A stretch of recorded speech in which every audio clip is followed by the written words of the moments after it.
Welcome to the Juice Box with Juice Springsteen, covering the week that was in professional wrestling.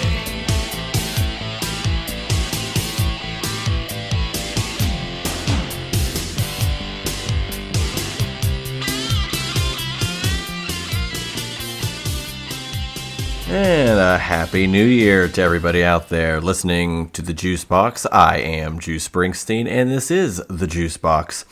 As always, let's get this out of the way before we really dive and throw a straw in the Juice Box for the first Juice Box of 2024. JuicySteen.podbean.com. You've got Juicy Steen on Twitter. You've got Juicy Wrestling Closet on Instagram. And as always, Apple Podcasts, Google Podcasts, you can find the Juice Box. Please subscribe, rate and review this show. And if you do, give it 5 straws. That would really, really be helpful. But yeah, Happy New Year to everybody out there. It is 2024. Can you believe it? We are in another leap year, so we'll get one extra day this year. In regards to wrestling, how can I apply leap year to wrestling? There have been 2 wrestling pay-per-views that have taken place on Leap Day, February 29th. In fact, those 2 pay-per-views. First, Super Brawl 2, which happened February 29th, 1992, of course, ending with Lex Luger and Sting for the World Heavyweight title. And then additionally, we had AEW Revolution, which took place February 29th, 2020, the last pay-per-view for AEW before the pandemic happened. So 2 wrestling shows happening on February 29th, which I always think is a pretty cool little tidbit of information. As we do welcome in the new year, new faces all across the board. We will get into that. Some new faces in AEW. Potentially some new faces in AEW. Maybe some new faces in the WWE realm. We'll talk about some rumors in that realm as well. A lot of stuff happening. As of this recording, SmackDown has not happened, of course. SmackDown is tonight. So that is New Year's Revolution. Taking kind of the NXT approach to bigger episodes of Raw and SmackDown, giving Raw the Day 1 treatment, as it did take place on January 1st, which, Day 1, excuse me, 2024 starting off really tired. It's a really good start. But as I was saying, Day 1 was a pay-per-view for WWE. I believe 2022, if I'm not mistaken. So that, is now being utilized as a special episode of Raw, which did not disappoint. Additionally, we got New Year's Revolution for SmackDown. So that'll be a special edition of SmackDown tonight. Looking forward to that as well. But yeah, a lot of new things to talk about. Just a new year. We got the Royal Rumble coming in a few weeks. We now have 3 women entered into the women's Royal Rumble, and we have 3 men that have staked their claim as entrants in the 2024 Royal Rumble for the men, and we'll get to that as well. This is not going to be too crazy of an episode, as we're just going to kind of recap the week that was, as we normally do here. Hopefully everybody enjoyed last week's episode, which was kind of off the cuff. Wasn't or not? I'm not talking about last week specifically with the World's End predictions, which we'll also discuss the World's End pay-per-view, because that was something. I fully enjoyed the show overall. I purchased the show, as I do most AEW pay-per-views. I did not buy Full Gear, and I did not get Wrestle Dream, but that was only because I had prior commitments, so I was not going to be home for those, so it didn't make sense to purchase them. But World's End, New Year's weekend, great time to have a pay-per-view in my opinion. And I enjoyed it. And we'll talk about that as we move forward. But we'll talk about that. We'll talk about Raw Day 1. We'll talk a little SmackDown as a preview for tonight. And we'll discuss Dynamite as well. So there's quite a few, some announcements on future shows. Some interesting tidbits from the Wrestle Kingdom show that happened over the last couple of hours, the last 24 hours that show took place. Just a lot to get to. So I'm going to try to pack it all in. I really hope, this episode doesn't go well into the night. Hopefully this is just a 35-minute sprint, but we shall see. Like I said, we got the Royal Rumble coming up in a couple of weeks, but we had Day 1 happening on Monday, and Raw the previous week, I believe, was just a recap show. So, the road to WrestleMania kind of starts now, and I don't know how else to say it, but we got spoiled with Raw Day 1. We had a women's world title match. We had the World Heavyweight Championship match. We had Becky Lynch versus Nia Jax, a match 5 years in the making. We had quite a few solid segments on this show. And we'll touch on a couple of things that happened before the show that kind of gave away things, but nevertheless, we shall dive right in. Nia Jax defeated Becky Lynch, which was a pretty cool moment. The Becky Lynch, the man thing happened as a result of a Nia Jax, supposed worked punch that clearly was not as worked as they would have hoped, but it actually turned into the best possible thing for Becky Lynch, for WWE, and 5 years later, Nia Jax. And it seems like this is probably one of the better matches Nia Jax has had, at least during this particular run. And she gets the victory over Becky Lynch. Becky bled again in this match. It was like a Jon Moxley affair. But I do wager that Becky Lynch will get some sort of revenge against Nia Jax, whether that's in another rematch, maybe at Rumble, or eliminates her from the Rumble. As I will say this now, Becky Lynch, as of this recording, has officially entered into the Royal Rumble. It is Becky Lynch, Bayley, and Nia Jax officially in the Women's Royal Rumble. Cannot wait. I do believe it's January 27th. I want to make sure I get that all taken care of. I want to make sure I get that date. I'm like 99% sure because it is before my birthday. Let's see here. No, Elimination Chamber. We'll get into that as well. That's going to be an interesting time to start. But yeah, Royal Rumble is January 27th, a day before yours truly's birthday. And it's coming up, 3.5-ish weeks away. So cannot wait for that event. As like I said, 3 women already involved in the Rumble match, so we'll see who additionally gets added. This is a tough one. Jey Uso and Kofi Kingston, the Nusos, took on Giovanni Vinci and Ludwig Kaiser, yet Vinci took a very difficult bump on the back of his head off the mat and did not look very well after that, and they had to stop the match legitimately, and the match ended. So hopefully Giovanni Vinci is getting better.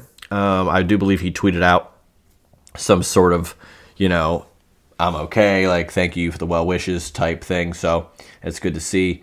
Not sure how long Imperium has if Gunther, eventually splits or if he loses a title because of them. I don't know how much further they'll go, but I mean, if the Bloodline can go for 3+ years and the Judgment Day can go for over 2 years, I think anything is possible at this stage with factions. We had a fun segment with Miz TV. R-Truth came out, part of the, quote, Judgment Day. And this was a little awesome Truth reunion. I mean, look at this, especially with what happened in the one of these hours of the show that we will not touch on yet, but that segment plus Awesome Truth being back plus CM Punk, being around again. It seems like it's 2011 all over again. A kind of forgettable year for WWE, but I think it was a pivotal one because the following year, we did have Rock Cena. We had the end of an era, the Hell in a Cell match that kind of, it was the end of an era because it was the last great match between any of those guys all together. Hell of a match. A lot of things kind of started to turn, I think, once 2011, 2012 hit. So some fond memories, to be fair. But Awesome Truth came out, and Dom Mysterio never got a chance to talk, so him and JD McDonough took on Awesome Truth, and Awesome Truth got the win, which is pretty cool. They referenced Little Jimmy. R-Truth, by the way, let me just say this. He is 51 years old, and he is amazing. Phenomenal shape still. He hit that crossbody with the corkscrew as if it was his first time trying it in the ring after practicing it for years. I mean, he looks not a day over 30. Absolutely amazing. Great to see him still in the ring. Love to see him doing these spots, I was asked, why is he so, bizarre or have a silly gimmick and what have you? And I said, look, I mean, I love it was the Royal Rumble and he came out and brought a ladder, thought it was Money in the Bank. He's thinking he's part of the Judgment Day. It's a good bit, and he's really good at it. The 24/7 title I could deal without. I felt that if it's not going to be the hardcore title and everything it was, then it shouldn't be what it was, what it turned out to be. But I feel like R-Truth, out of all the, talent in WWE, I think he could pull off comedy just about as good as anybody. Maybe Otis, I would say, is someone that can really pull off humor in a great way. But man, R-Truth kills it. And he's great in the ring still. So he's a very valuable piece to the WWE roster, even here in 2024. Happy New Year. Ivy Nile finally got her chance against Rhea Ripley. This was an interesting match. I thought the performance was entertaining. I thought Ivy, kind of got assisted to a great match, put herself on the map. I enjoy her work. I enjoy her. I enjoy the Creed brothers. I think they're just a solid 3-person group, whether they're together or not. Combined. I think the tag group of the Creed brothers, I think they're destined to win tag team gold in 2024. So I really hope that comes to fruition. A lot of other podcasts, other shows would probably have done a 2023 recap and look at all what happened the year previous, and then there'd be a 2024 prediction show and look how great everything's going to be, and I think this and this and this are going to happen. Look, this is week to week, man. The Raw had a 2023 recap show. I didn't do that. We went straight into World's End. We had a SIP series. That's also, I wanted to mention that. Appreciate everybody that got to listen to the SIP series with Josh Taylor. I thought that was a really fun trip down memory lane and a fun show to record. It was nice to have Josh on, the third Josh, on the Juicebox program. And of course, with World's End predictions last week, we had back-to-back weeks of Josh, two different Joshes, and hopefully we get Triple Threat Theater up and running here in a couple of weeks, and we can get that third Josh back into the fray for another episode of Triple Threat Theater. But yeah, I just wanted to get that out of the way. Just wanted to just add to that point that I was making earlier of all these people do these predictions or for the new year, and this is the new year. We are here. I'm going to make predictions as they come, and I just really think that the Creed brothers are a team that could absolutely win, tag team gold in 2024. So we'll see if it happens. But I thought a good showing for Ivy Nile. I think really, she has a great look. She looks jacked. short in stature, but powerful as hell. And looks legit. Looks like a badass. And I thought this is a good start to get involved in matches with Rhea Ripley right off the bat. So we'll see. We will see where it goes with her. So let's get into the big stuff here.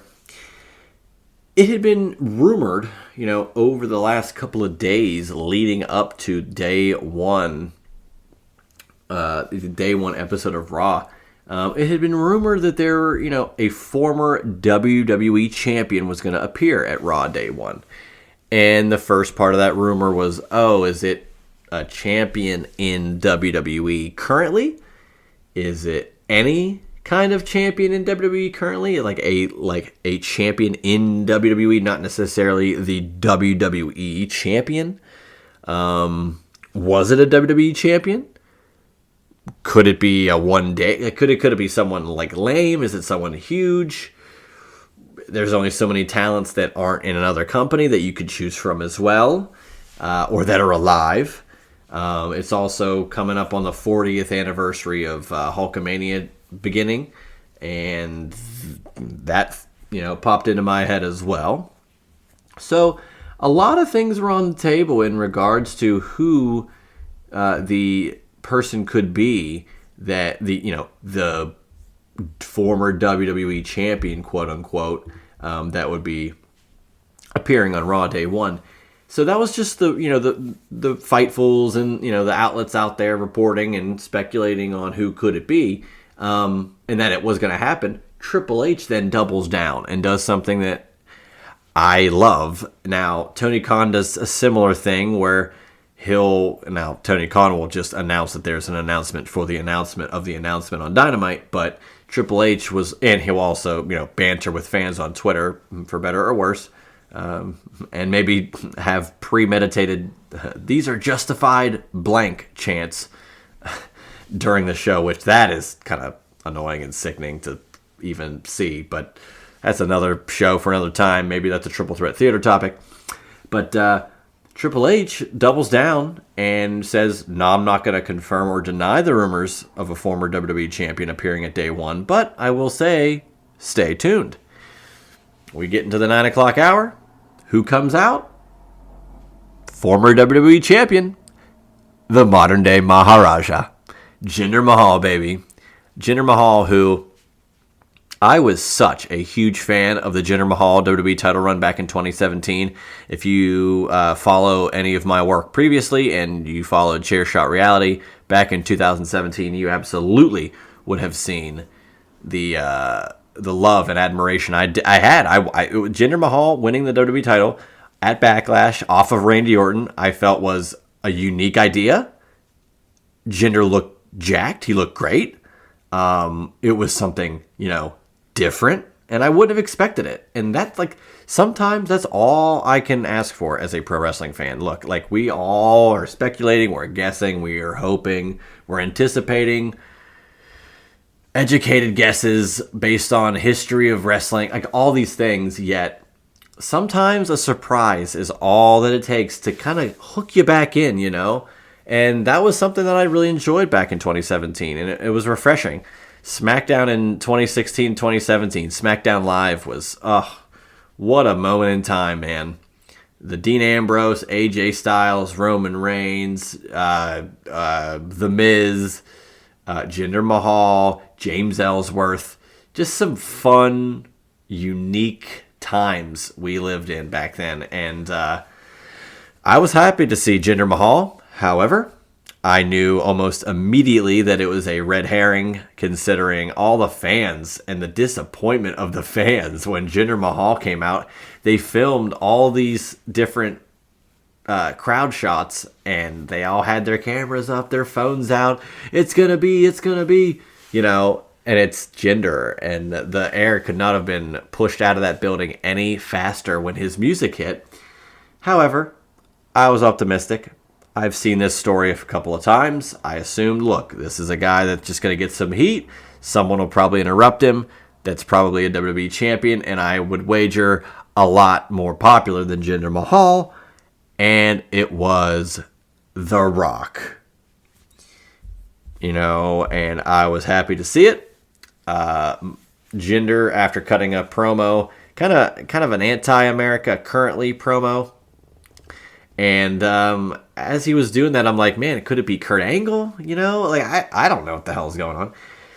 The Rock comes out, and he is just on fire. He did the same thing pretty much he did to Grayson Waller, or was it Austin Theory? I honestly couldn't tell you, but the same type of deal. He kind of cuts down. He did the same thing to Baron Corbin back on the first SmackDown that was on Fox back in 2019 with him and Becky Lynch in the ring. Some sort of crowd participation involving a derogatory word back and forth, just commanding the crowd. It might go on for a little too long, and that's fine. He hit Mahal, Jinder got some offense in. So here's my mind and all of this. I'm hyped that The Rock's out there. I'm seeing what's happening. That's great. He's doing his shtick. He's doing his thing. Are we going to see some physicality? And I assume, sure, we might get a rock bottom. We might get a people's elbow. Maybe that's it. Maybe we'll get the punch combo with the spit in the hand, one of the classics. We get Jinder getting the upper hand first, attacking The Rock, putting him in the corner, putting the boots to The Rock. And I'm like, man, this is great. Let's see him sell. What does he have? We've not really seen anything outside of him overcoming people or just overpowering them and hitting rock bottoms and only getting offense in. He took some offense from Jinder, but of course, Rock got out, hit a spine buster, hit the people's elbow, and then somehow he goes, you know what? Before I leave, I'm just going to talk about, I just wanted to say, like, I'm going to go, like, what's next for The Rock? Am I going to go sit at the bar? Am I going to, kind of let up? And as he's saying this, I literally say out loud, man, he's going to say, should I sit at the head of the table? I say that even though I'm like, there's no way. Like, we've been waiting for The Rock to do this for, 2 years, 3 years. He's not going to say it. It's over. Give it up, Juice. He's never going to WrestleMania to wrestle anybody again. He's not going to wrestle Roman anywhere. It's never going to happen. It's over for The Rock. Lo and behold, he says, or should I sit at the head of the table? Huge pop. I popped. I had goosebumps. The Rock had goosebumps when he came out. It was as punny, as lame, as cliche as it could be. It was electric. It was absolutely electric. And I was thrilled that he said that. And now we get into some chaos. First of all, SmackDown is tonight, so we have no idea if Roman's even going to be on the show. Let's say he's on the show. Is he going to address The Rock? Is Paul Heyman going to be on the show? Is he going to address The Rock? I don't know, right? So that's first and foremost. Secondly, let's just cut to it. If The Rock is saying, I'm going to go for the head of the table, does that mean he's going to feud with Roman Reigns over the WWE title, the Universal Undisputed title?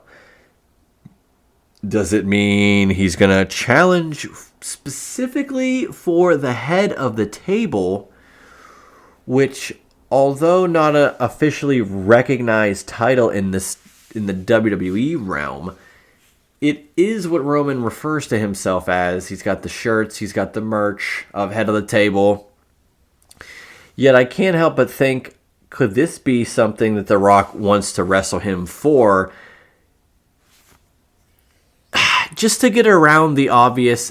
To me, it's obvious. I know the casual fan might not see it this way, but this is not a show for the casual fan necessarily. I mean, casual wrestling fans could absolutely hop into the juice box and get a taste of what's going on and hear it from a different perspective that they might not be used to. But generally speaking, the juice box is for the harder, deeper, hardcore wrestling fans that, have watched wrestling for 5, 10, 15 plus years and really know the ins and outs and want to delve a little deeper than the surface level stuff.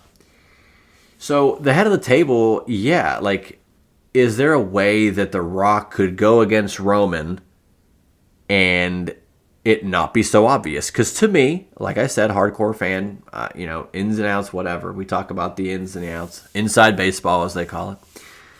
If Roman faces The Rock, to me, it's pretty obvious that The Rock is not going to win. I'm not upset with that. I think that's absolutely, that's what should happen. That's an obvious outcome to me. The Rock doesn't need a title. This is not 2013. He's not going to win a title then to lose it to Cody like he lost it to Cena at Mania 29. So those things I think are out the window. I don't think The Rock's going to win the title. So to kind of curtail that, do we think we're going to see The Rock versus Roman Reigns in the realm of challenging for the head of the table? I want to be the top Samoan. You can't have that. It's mine. And even so, The Rock, I don't think, would win that.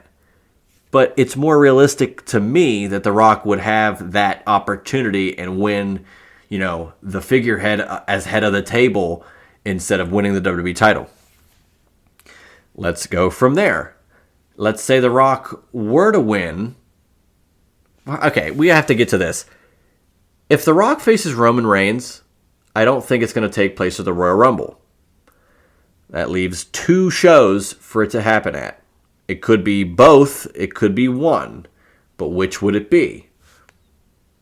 Could it happen as simply as WrestleMania? WrestleMania 40.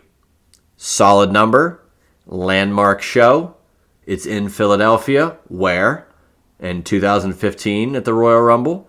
Roman Reigns wins the match after dominating the previous year's Rumble and not winning it either. Wins the 2015 Royal Rumble. Everybody was sick of it. It was in Philadelphia, and they had The Rock there to show up and try to put over Roman Reigns, raise his hand in the ring, and it still didn't work. You have those ties all right there. You've got the Bloodline storyline that has been going on for over 3 years now. And of all people to be involved with this storyline, The Rock literally is the only guy that could be bigger in levity than Roman Reigns for this storyline. So in that realm, and we said it last year, it's going to be in Hollywood. Why wouldn't you have The Rock, This is now a moment where it makes sense. It could happen. Do they want to pull that trigger? Is it something that's realistic to WWE, So that is in play. But of course, that leads to Cody. If you think Cody's supposed to finish the story, is he going to finish the story at WrestleMania? Is he going to finish the story somewhere else? Is he even going to finish the story? And again, I say this, and we've been saying this for a few years now. If Cody, I'm just saying Cody now because it's been that way for 2 years.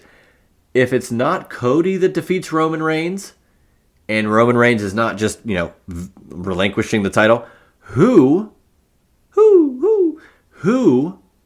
is going to beat Roman Reigns? It's a very legitimate question. It's a valid question that I'm not sure many people have an answer to. I'm not sure WWE has an answer to who's going to beat Roman Reigns. But somebody, you would think, has to. And I'm going to play in the realm of Roman Reigns will eventually lose the title. So that's what we're going to play with right now. We're not going to play a hypothetical of him just relinquishing the title after I beat everybody. I'm just going to go out on top. Because that's a whole other thing that would really be, fantastic. I think it would be a fantastic twist, swerve, bro, if you will. But I don't think they're going to do that. I think they want to launch somebody to another stratosphere by defeating the guy who's been the champion for 3 years. And I think Cody is that guy.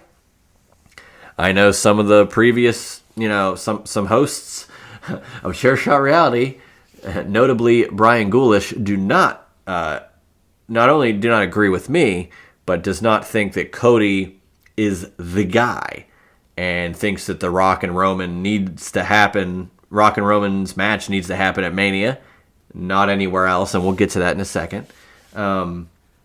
But then I ask again, who? Who, if it's not Cody? If Roman's going to lose to someone, it's got to be someone worthwhile.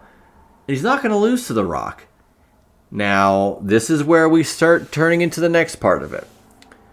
Roman could lose to The Rock if it is for the head of the table. If, one, that match happens at Elimination Chamber in Perth. And then that would mean potentially, hey, I got the pin. I beat Roman. I deserve a shot at the title. And Cody, maybe wins the Chamber. I deserve a shot at the title. And maybe you get a triple threat at WrestleMania. Maybe you get The Rock versus Roman for the title on night 1. And whoever wins faces Cody on night 2. You have that option as well. If that's what you want to do. Here's some other interesting tidbits. There's those out there that say, Elimination Chamber? Perth, Australia? That's not WrestleMania. That's not where The Rock should be wrestling. The Rock and Roman Reigns is the biggest match that WWE has right now that hasn't been touched. Why would they, quote, waste it at Elimination Chamber in Perth? The Rock is so far above Elimination Chamber. Elimination Chamber is a B show. It's beneath The Rock versus Roman. The show's going to start at 5 in the morning Eastern time. Oh my God. We're not going to be able to see the match.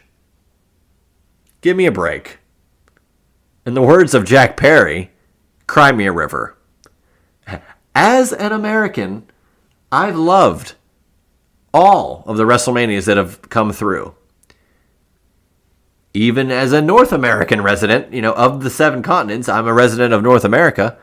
We've got all 39 WrestleManias, and we're going to have all 40 WrestleManias come next April.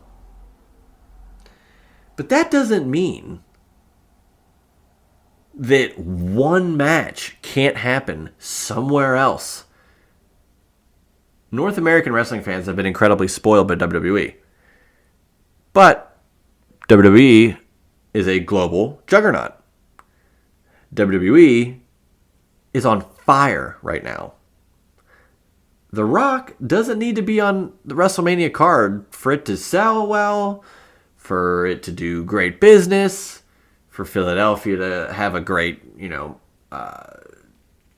success, from tourism and all that. The Rock doesn't need to be on that card for that to happen on either night. And I'm not saying that The Rock can't wrestle at WrestleMania.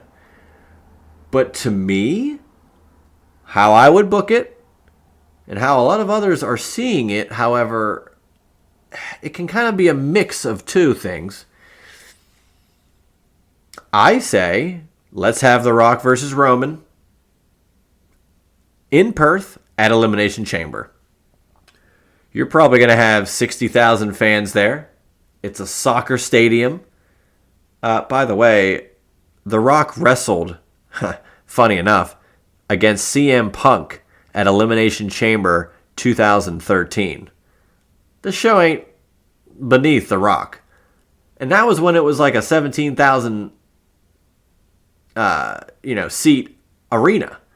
This is a soccer stadium of 60,000 plus in Perth. And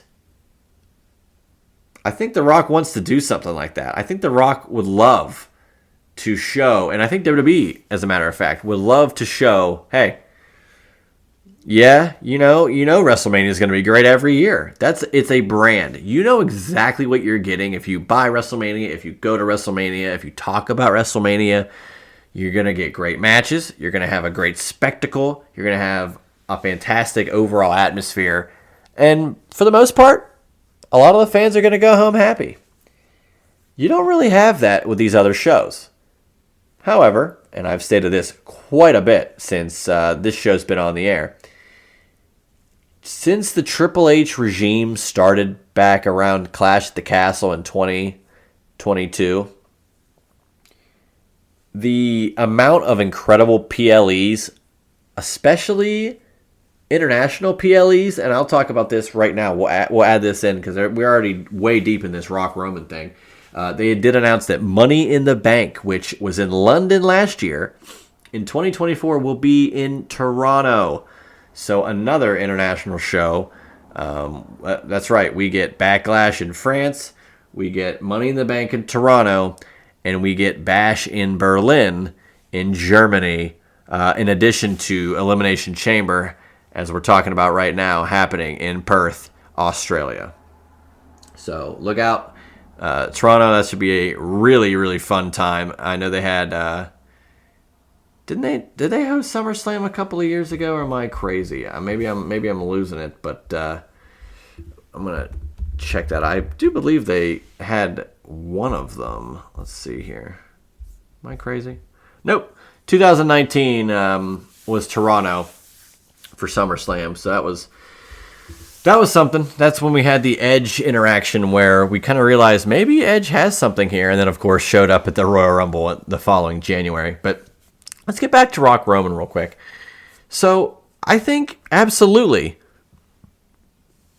whether you want to have The Rock, have a match with Roman at Mania on night 1 or a triple threat with Cody on night 2, whatever, if The Rock is in your plans at WrestleMania, why does it make a difference? Why couldn't you have The Rock also wrestle at Perth?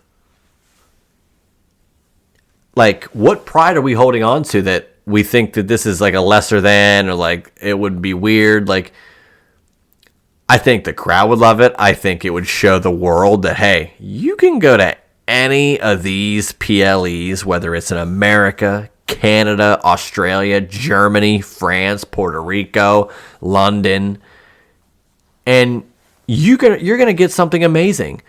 You don't want to miss these shows. You want to make sure you go to any and all of these shows if possible. And I just think it's a smart move globally. Give us The Rock versus Roman. If it's for head of the table, I don't see why you couldn't have The Rock maybe win that and have a stake and have a shot at Mania and get that double night Lex Luger, Yoko, Bret Hart type deal, although it would take place over 2 nights instead of 1 night. But I don't know what they're going to do. I really don't. I'm just hopeful that it's the right call either way. I'm hyped that we get The Rock. I'm hyped that we get Roman potentially versus The Rock. I just don't think Cody's going to be affected by this. I know a lot of fans, a lot of Cody supporters are like, oh, it's unfair to Cody. And look, man, Cody's going to get his shot. He's going to get his moment, and it's going to be a wonderful thing. I think we need to just assume that's going to happen at this point because it didn't happen last year, and I don't think it was ever going to happen last year.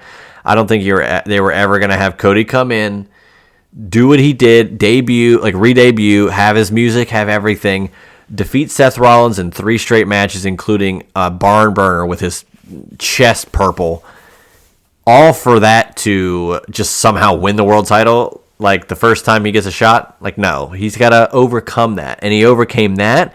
Supposedly, if this is leading up to it, he's overcome that. He's overcome the Brock Lesnar of it all. He's overcome the Judgment Day to an extent, all leading up to him potentially. I don't think he'll win the Royal Rumble. I do believe that'll be CM Punk. Let's get into that for a quick second. The only 3 men in the Royal Rumble confirmed so far: Shinsuke Nakamura, CM Punk, and Cody Rhodes. So I got to think Shinsuke might eliminate Cody from that match.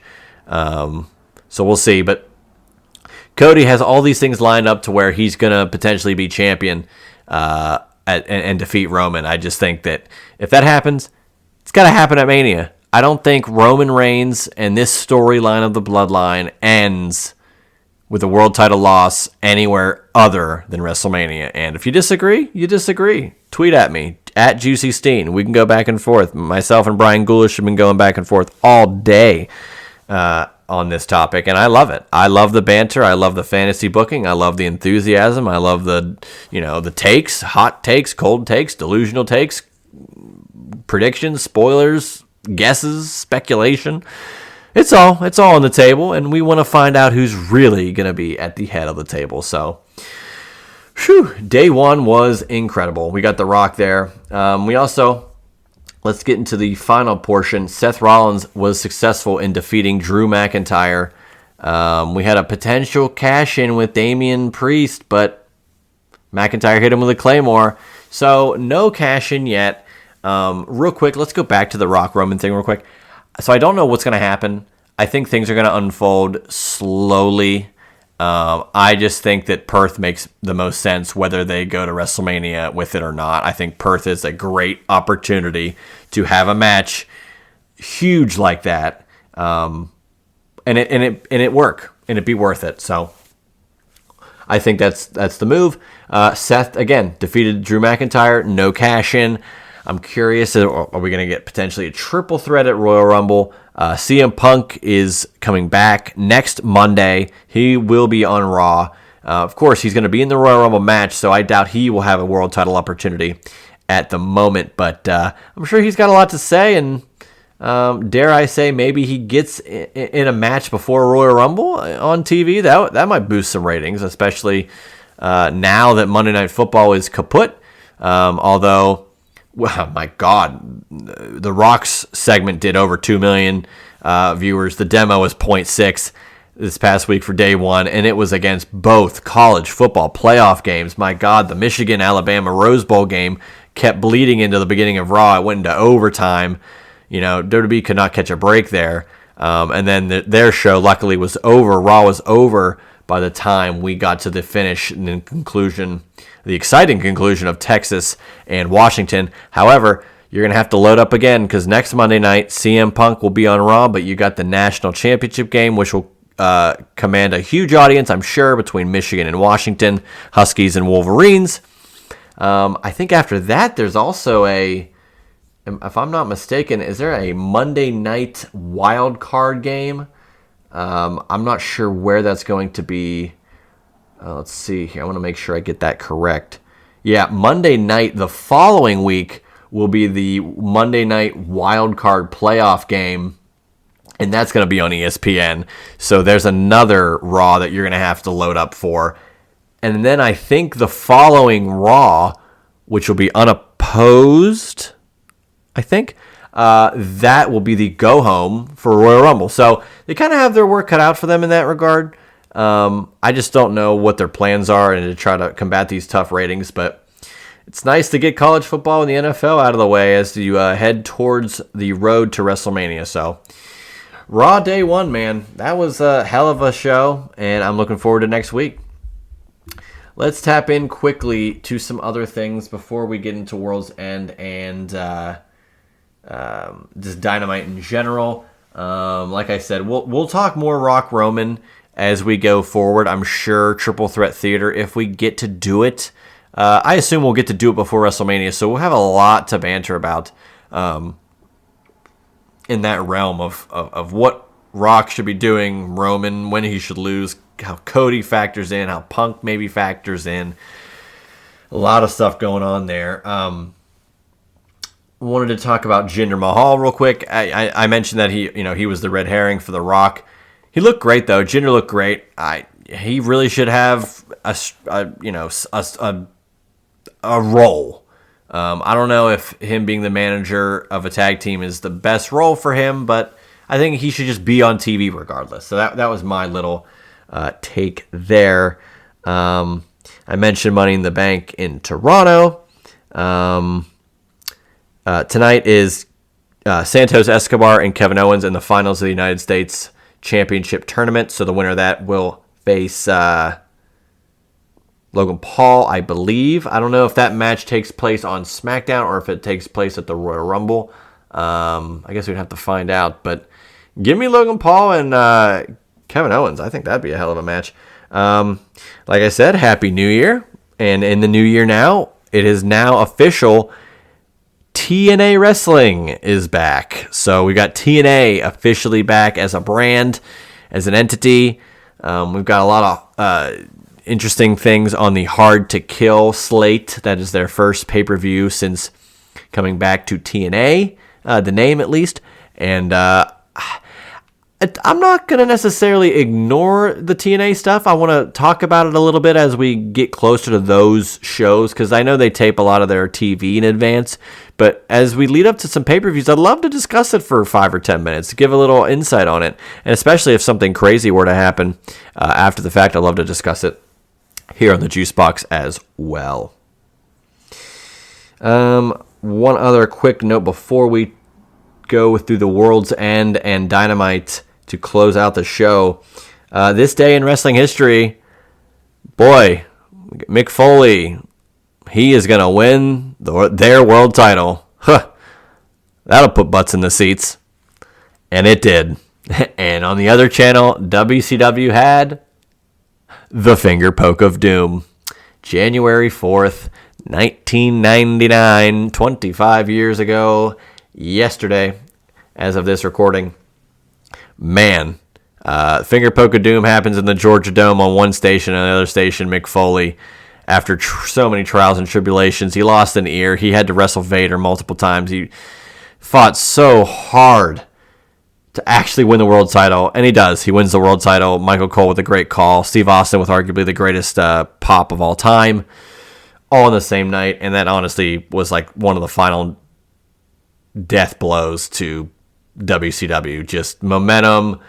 You had a huge match to hype, and you gave him a swerve for the sake of nothing. And this wasn't even in the Vince Russo era. Meanwhile, you told the other station was going to have a huge moment, and like 500,000 viewers turned the channel to watch it. So, as a WCW fan, in retrospect, damn, that was stupid. But I'm glad it happened because I love both moments equally. I think they're both unique, even though they took place on the same day, because it shows where both companies were at the time. So let's get into AEW World's End and Dynamite. Not going to spend too much time. I know we got a lot more going forward with this. We can discuss more in regards to some of these storylines next week as well.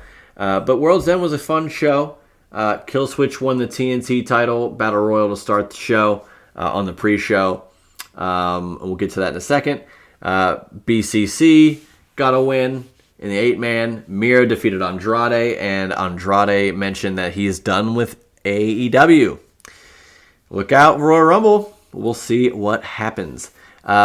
Timeless Tony Storm defeats Rio at the pay-per-view, and on Dynamite, who was to show up? None other than Deonna Purrazzo.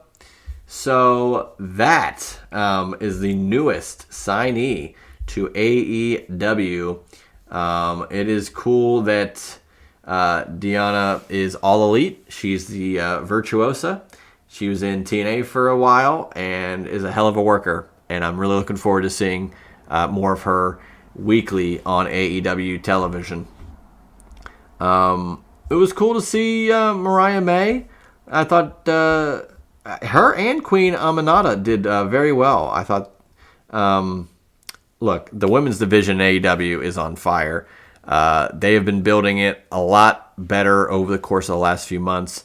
I've been very critical of the 9:30 death slot that they're always slated in, but I mean, you know, and some of your top talent isn't really wrestling. Jamie Hayter's not there. Britt Baker's not wrestling right now. Thunder Rosa's not been on TV recently.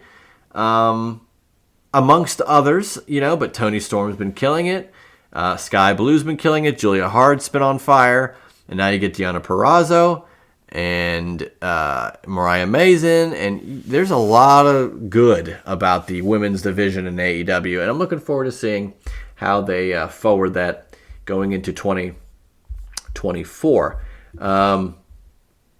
We had Swerve defeating Dustin Rhodes. It was supposed to be Keith Lee, but a health issue prevented that from happening. Hopefully Keith Lee can get better soon. But, man, a tough break for him. But Swerve Strickland, man, he is on fire. He also had a great match with Daniel Garcia on Dynamite, which, I mean, man, Swerve is just so good. We all know what's coming. And it just seems that as of this moment, Swerve and Hangman, who came back after their last match at Full Gear, he looks like he's getting like they're both set to potentially go for the world title, and the world title's in their view. They're ready to potentially challenge for it, and maybe we'll get there. Julia Hart defeated Abaddon by pinfall. We had Sting, Darby Allin, and Sammy Guevara, Chris Jericho, Les Sex Gods, defeating the Don Callis family and Big Bill with Ricky Starks. In an 8-man, the second to last Sting pay-per-view match.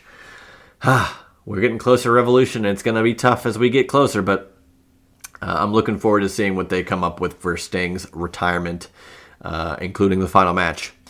And then, man, Adam Copeland defeats Christian Cage to win the TNT title. No DQ match. 3 minutes later, Killswitch, who had the TNT title contract, gives it to Christian. Christian then defeats Adam Copeland, and Christian is still your AEW TNT champion. And as a matter of fact, he had a State of the Union, which was pretty wild. And I don't know. I like the Shayna Wayne of it all. I like the Nick Wayne of it all. Christian Cage is amazing, and Killswitch. I love all of it. I really think that where we need to go is a ladder match between Adam Copeland and Christian. We'll see where that actually, if that takes place or not. I don't know, but just the amount of interference and everything. Maybe a cage match, but I feel like they might give a cage match to Swerve and Hangman. There's a lot going on. Maybe we'll just do Lockdown and every match can be in a cage. But that could never happen, right? Eddie Kingston defeated Jon Moxley to win the Continental Classic. Wow, what a match this was. What a moment this was. As stated in the World's End prediction show, Josh Eisenberg and myself, which, by the way, we won the first one of 2024. We won another Seinfeld trivia contest. Four-time Seinfeld trivia champions. Josh and Juice and the team collectively known as, oh man, I sat in gum. So we had predicted that Eddie Kingston would win the Continental Classic because using the Ring of Honor titles and the New Japan titles and combining them to make a Triple Crown title, the convoluted, confusing nature of all of that honestly seemed right up Eddie Kingston's alley because he can hold titles that may or may not be as important, but they're titles, so it makes him more important. You know my thoughts on Ring of Honor, so it's tough right now to see someone else winning in a match like that. So it was nice to see Eddie Kingston win that Triple Crown title. And then we get Samoa Joe, MJF. We have a new AEW World Champion. Samoa Joe wins. Adam Cole, who came out with MJF, fumbled for that ring to give to MJF, and he finally did it. It took him too long, though, and Joe put him in the choke, the submission, and that's it. MJF passed out. 3 arms went up, 3 arms went down, and damn, it was then revealed that the devil was, in fact, Adam Cole, baby. The reveal was cool, where the lights go out, and Cole was just sitting in the chair, again, because he's still injured. Like, I cannot imagine what this whole storyline could have possibly looked like if he was not injured. Who knows who would even be the devil? But, because I'm not really sure that Adam Cole was the first shot, or the first choice for that. I have no proof to back that up, but I just don't know. It's easier for me to think that plans changed and a pivot had to be made once Adam Cole got injured. But neither here nor there. It's revealed. It's the Undisputed Kingdom. We finally find out that's the name of the faction. All the men had their masks removed at the pay-per-view. And it was the Kingdom, Matt Taven, Mike Bennett, Wardlow, and Roderick Strong, of course. In addition to, of course, Adam Cole, the Undisputed Kingdom. Not sure how I feel about the name because we've already done that. And we've done the Undisputed Elite. We've done Undisputed Era. We've seen it. We've done it. Please come up with something new. I also don't know if I like Wardlow, who was under the thumb of MJF for how long, got out of there. Nothing really materialized, unfortunately. Gets to be alone, wants to go after MJF, and now Adam Cole says, yeah, Wardlow's on his own. He's going to challenge for that world title. And when he wins that world title, he's going to hand it over to me. A la Ted DiBiase and Andre the Giant. So, Wardlow again in the rear view. Can't he just do anything on his own and just either be TNT champion or, damn it, just win the world title and just have a dominant run and go against Hobbs and Joe and Keith Lee and have great Hoss fights? Can't that just be a thing? Can't it be Wardlow versus Miro at a pay-per-view for the world title? Like, can't we get that? Wouldn't that be something? That would be something. It'd be something different and exciting.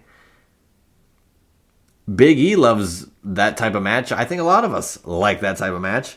We had Gunther and Sheamus and Drew McIntyre and Bronson Reed and Otis and all these guys just having brutal matches. We're probably going to get Gunther and Brock Lesnar at WrestleMania, hopefully. Like, can't Wardlow do something like that? Instead, he's just another guy. So I feel for Wardlow, man. I really do.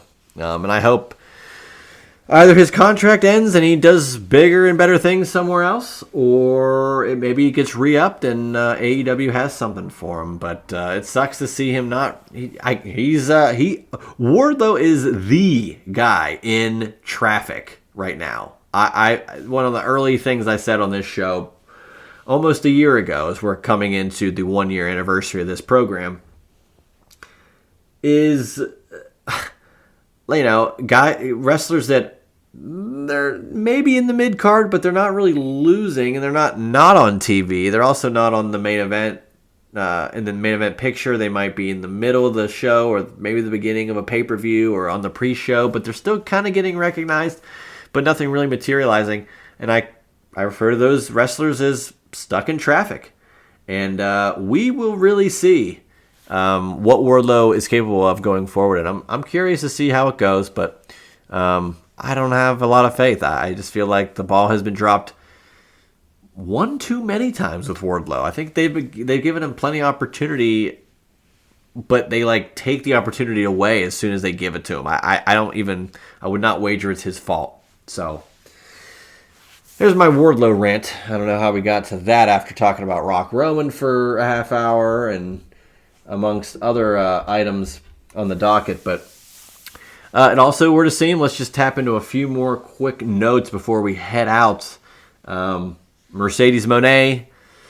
I thought she was going to go to TNA. Thought maybe she'd go back to WWE, although Naomi is rumored to go back to WWE, so we'll see if Trinity wants to do that. But the betting odds right now seem that Mercedes Moné could be all Elite Wrestling bound, and let's talk about the women's roster as it currently stands with even some of the wrestlers that haven't been wrestling. I mean, it just adds to it, even if you're not being utilized, they're always there. They can tap into them at any point. You add Mercedes Moné there, give me Mercedes and Britt, give me Mercedes and Deanna, give me Mercedes and Toni Storm, give me Mercedes and Sky Blue. I don't know how many other, and Julia even, Rio. I will take Mercedes Moné versus damn near every woman on the roster in AEW. I think there's a lot on the table there, and a lot of Moné can be made with Mercedes on the roster. So AEW, it's not that they're falling behind, but look, and I do not mean this facetiously, but Impact just flipped to TNA, and they're going to start pretty hot, and the pay-per-view coming up in a week or two, and they've, I'm sure, got some cards up their sleeve. WWE is on fire, and they're about to be on the road to WrestleMania, in weeks, and AEW needs a spark. You close out the year with a pay-per-view with a reveal that, although we kind of liked it, it was kind of predictable. And I'm not saying predictable is bad, because I love obvious, predictable booking if it's done the right way. If it's done predictably. If it's done the way that would invoke the most reaction, enthusiasm, excitement, whatever, do it. And I thought the Adam Cole reveal was predictable and kind of done okay, but I think it could have been done a lot better. A different name, maybe, different guys. Just a lot of it could have been done, not maybe necessarily better. That's so subjective, but in a different way. And I think it could have satisfied a lot more fans than it did. But with all those things happening, AEW could really use a signing of Mercedes Moné's stature. And I know, look, some people will argue, she's not Charlotte. She's not Charlotte. She's not as good as Bayley. She's not as good as Bianca. Mercedes Moné, Sasha Banks, is one of the best women's wrestlers on the planet.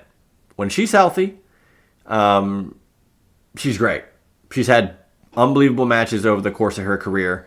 And I really think that she's got a lot left in the tank. I mean, I think she's 30 or 31. I mean, I don't see why not. So I think it's a huge signing if AEW can pull that in. We shall see.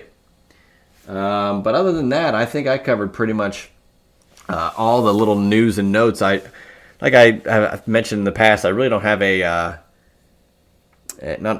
definitely no script. I've reported on scripts before, but the Juice Box does not follow a script. I kind of a bullet point, I kind of write notes throughout the week and kind of pull them all together as we get closer to recording. And I know of any other shows happening, and I kind of dive into those at will. But other than that, I kind of just do it off the cuff-ish with a little notes here or there, and it's really just me talking for an hour. So if you like that, you'll love the Juice Box.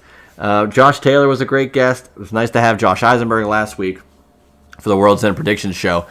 Like to maybe get a decent group together for the Royal Rumble Predictions show. We'll see who could be involved there, but that will be coming in a few weeks, so nothing's set in stone. Nothing will be announced until maybe things are more concrete, but leave it right there. But we are in 2024. Like I said, AEW's next pay-per-view is going to be Sting's final match. TNA is going to have their first pay-per-view in the TNA banner in 2 weeks. The Royal Rumble is in 3 weeks. CM Punk is coming back to Raw next week.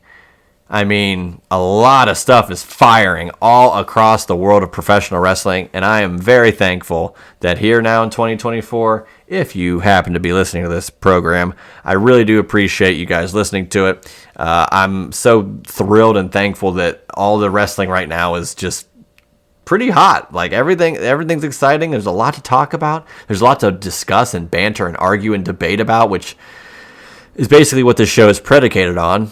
Chair Shot Reality was a forum for me before. I did stuff on YouTube. I did blog talk radio call-in shows. All I want to do, and banner on Twitter, and just banter. And the more great product out there, the better the other companies will do. And that just elevates shows like mine and other podcasts out there that love talking about pro wrestling. It just makes it honestly easier to discuss because there's just a wealth of stuff to touch on. You know, I've been talking for an hour, and I really barely touched the surface on a lot of topics that we definitely could have delved into longer. But I prefer my long form stuff being the SIP series, or an interview portion, potentially a prediction or a triple threat theater. But when it's just me, I like kind of keeping it concise. However, new year, a lot of stuff going on. We were going to pack a lot in today, so I appreciate the patience on your end as the listener.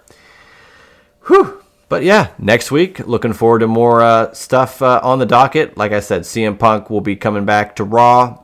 Interested to hear what he's got to say. Especially, does he have anything to say about The Rock? Is The Rock coming in to crush Cody's dreams and Punk's dreams like he did in 2013?